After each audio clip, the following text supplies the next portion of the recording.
તો પહેલેથી જ રોજની જેમ હું નીકળી ગયો છું લીલિયા જવા માટે. આજ હું એકલો નથી, આ દોસ્તાર પણ છે, એ પણ એપ્રેન્ટિસ કરતો નહોતો હતો, નિર્જન હતું. અને પછી મારે જવાનું તો ફોલ્ટમાં, એટલે મેં કરી હતી વાયરને રિંગ, અને રિંગ કરીને મેં પહેરી હતી ગળામાં, કેમ જાણે કોઈ વરમાળા પહેરાવતા હોય.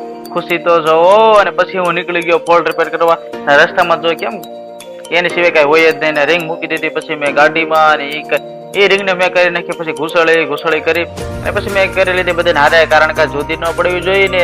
અને ઘણા લોકો એમ કહે છે કે થાર હોય તો જ ઓફરાઇડિંગ થાય. ના ભાઈ ના, એકવાર અમારી સામે પણ જો અમે ટુ વ્હીલમાં પણ ઓફરાઇડિંગ કરીએ. પીજીવીસીએલ વાળા બોલે હા અરે જાન. અને પછી આ ભાઈ માટે મારી પાસે કોઈ શબ્દ નથી. તમે જોવો ગાય મતમાંથી એક પંખો ફરે છે ઉનાળામાં, એને પણ ગરમી થતી હોય ને.